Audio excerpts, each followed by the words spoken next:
देखिए, भारतीय किसान संघ के बैनर तले आज किसानों ने झाबुआ के कलेक्ट्रेट पर अपना धरना शुरू किया है। बड़ी तादाद में ये किसान यहाँ पर आए हैं और इनकी जो मुख्य मांग है, टिम्बरवानी से लेकर बदनावर के बीच में जो 4 लेन NHI बना रहा है, उसमें मुआवजा को लेकर इनकी आपत्तियां हैं, दिक्कतें हैं और कुछ मांगे हैं। तो यहाँ पर जो इनके पदाधिकारी हैं, उनके नेतृत्व में देखिए धरना चल रहा है और ये लोग अनिश्चितकालीन धरने की बात को लेकर आए हैं। ट्रैक्टर ट्राली बाहर खड़ी है जिसमें राशन है, अनाज है और बड़ी तादाद में इस समय कलेक्ट्रेट कैंपस में आप देखिए जुटे हुए हैं। तो समझने की कोशिश करते हैं ये धरना क्यों है आखिर आप लोगों का। बदनावर से टिमरवानी मार्ग जो सरकार बना रही है उसमें किसानों के साथ में भेदभाव किया जा रहा है। धार जिले वाले किसानों को जो गाइडलाइन है वो बहुत ज़्यादा है, 28 लाख 30 लाख तक है। और यहाँ झाबुआ जिले के जो आदिवासी किसान हैं, गरीब किसान हैं, उनको उसी ज़मीन का भाव 1 लाख 1.5 लाख रुपए प्रति बीघा के हिसाब से मुआवजा इस टिमरवानी बदनावर मार्ग पर दिया जा रहा है। भारतीय किसान संघ पिछले 2 माह से और अधिक समय से सरकार को ज्ञापन, SDM को, कलेक्टर साहब को, मुख्यमंत्री को ज्ञापन के माध्यम से अवगत करा चुका है कि झाबुआ जिले के भी किसानों को धार जिले के किसानों के बराबर मुआवजा मिलना चाहिए।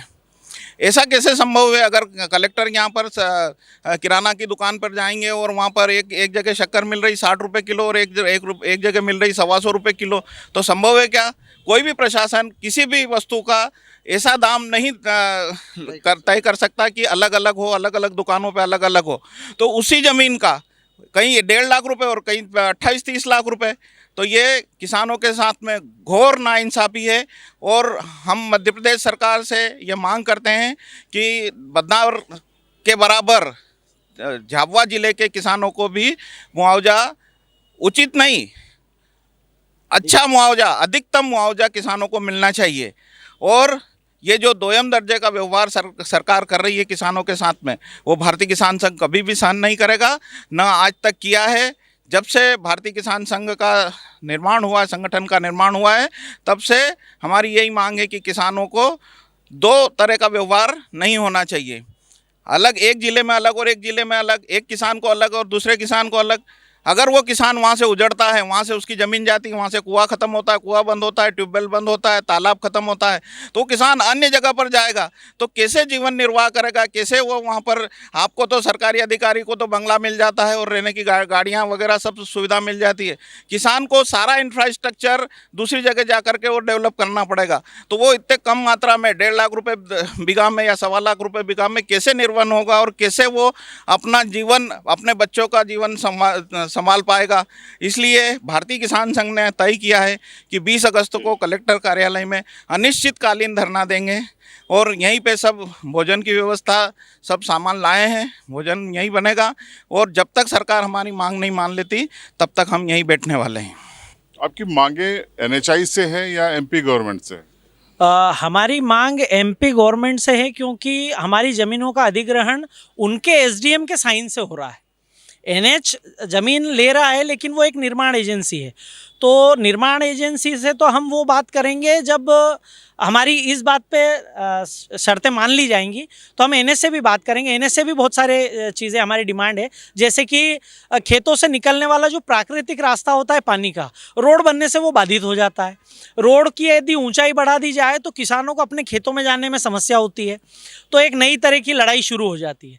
इसी के साथ NH का जो कंट्रोल एरिया वाला एक मामला होता है, जिसके कारण कि अपना खेत होते हुए भी वो ना तो मकान बना सकता है, ना वो आजीविका के दूसरे साधन कर सकता है। तो इस तरह की हमारी और भी डिमांड है, लेकिन वो हम NH के अधिकारियों के सामने रखेंगे। सबसे पहले तो ये बात है कि जब आपके अधिकारी साइन करके ज़मीन लेना चाहते हैं तो वो इतनी जल्दी क्या है?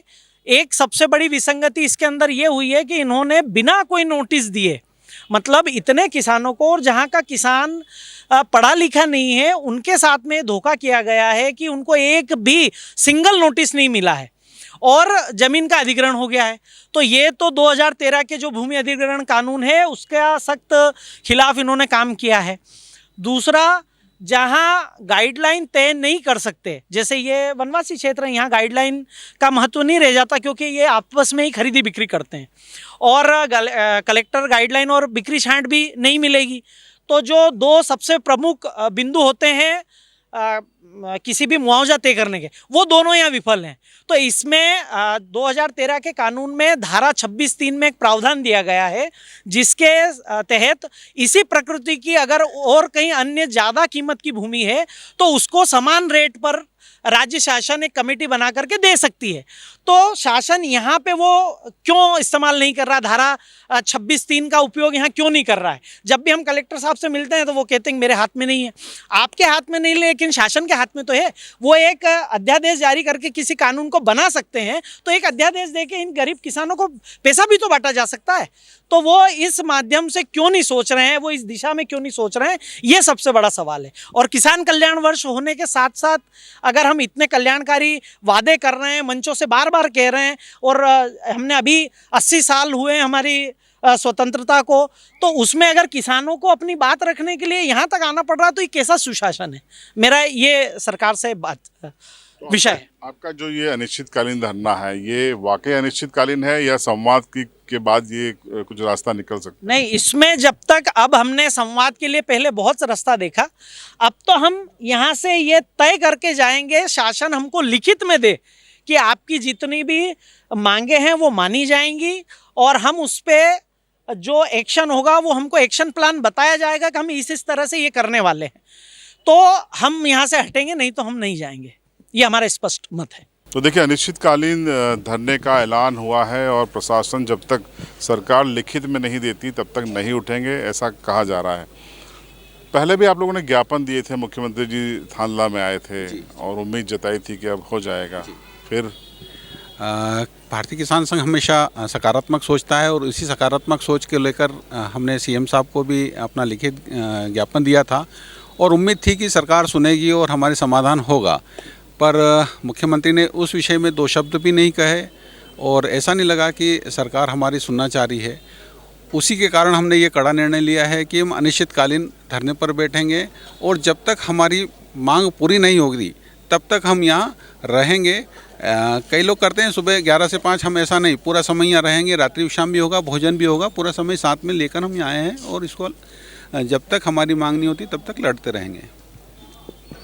तो देखिए, ये भारतीय किसान संघ के आंदोलनकारी, प्रदर्शनकारी और नेतृत्व करने वाले थे।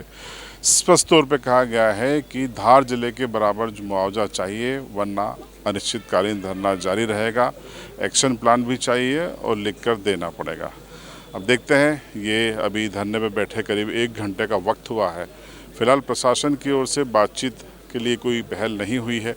बड़ी तादाद में यहाँ पर पुलिस मौजूद है, बैरिकेडिंग कर दी गई है, ट्रैक्टर्स इनके बाहर खड़े कराए गए हैं क्योंकि उसमें उनका सामान है, खाने पीने का, लकड़ी है, कंडे हैं, तमाम चीज़ें। कुछ घंटों के इंतज़ार के बाद ही पता चलेगा कि ये मामला आज निपटता है या फिर ये आगे बढ़ता है। इस मुद्दे पर आपकी राय कमेंट में ज़रूर बताइए और देखते रहिए CB लाइव।